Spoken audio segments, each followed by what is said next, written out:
Good morning, you handsome lot. It's Saturday morning, it is nice and fresh. We'll put the glasses up. We've got a BMW F3031 which is coming for a steering rack repair. Now on these steering racks of these cars, it is quite a common fault where they are knocking when you're going over rough ground and stuff, or you may have had an MOT and been advised for a little bit of slight play at the steering wheel. Now I'm going to show you how to check it. If you grab your wheel at 9:15 and give it a shake, put more pressure on this side, give it a rattle. Can you hear that clunking? And to be honest with you, that's probably going to do your head in as well. Now to carry out the repairs on this vehicle, you do need to take the under trays off. There is two ways that you can do it. You can either do it from the top, which you've got to take all the air box off, but off the air box from the rocker cover to the intake pipe, there's a little breather pipe, and they go brittle, and the chances are it's going to snap. Now it is Saturday morning and we're not going to get them from the dealers, so we're going to come from underneath, and these under trays are a right pain to get off. Now with all them under trays off, we have now got access to the steering rack itself. Now the repair that we need to do is just behind this cover, and it's called a thrust washer. You can see it behind it, and we do need a special tool. But before we get it off, what we're going to do, get a lovely little wire brush. We're going to give it a good clean-a-rooney and get all that road grime off it. Now once everything is nice and clean, what we do, well, what I like to do is put a little blue mark or whatever colour mark you want to put, just for a little bit of reference. Now we need to get this special tool with a 24mm spanner, slot it in like so. We get 24mm now, and we can back that cap off. Now once you remove that cap, you will then see a little spring. We need to take it out, pop it to one side safely. Now to get these caps out, another thrust washer should I say, give the wheel a bit of a tap, by then it should pop out. It'll help it out a little bit. We're going to get ourselves a pair of pliers, pointy nose, and it should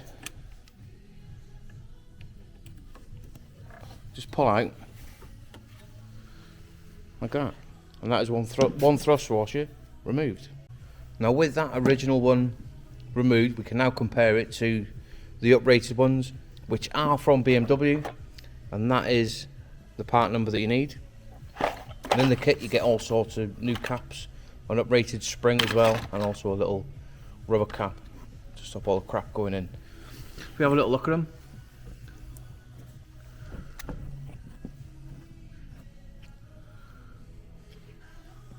side by side, this is the original one, and that is the uprated one with some new pads put on it. Now before we put that in, we're also going to get some grease as well, and we're going to cover it in grease, which I'll show you now. And there we have it. That is a new thrust washer now, which is covered in grease. Now let's get it slid back in, and it should go in with your fingers nice and easy. I might have to just put my camera down and do it. Oh, there we go.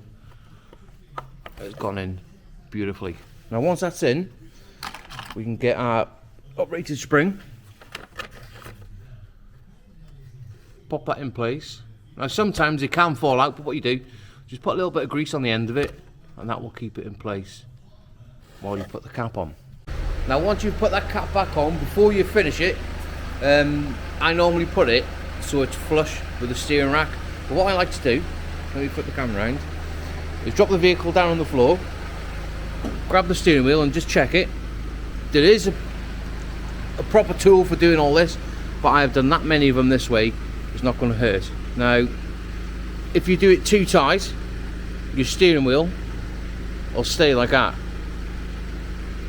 But if you've done it just right, that steering wheel will spring back. And just go full lock left to right, and if it's doing that, that is absolutely perfect. Now before we send this vehicle back up in the air and we put all the belly trays on and finish off doing what we're doing, we're just going to grab the wheel again and give it a shake and have a little listen. That is absolutely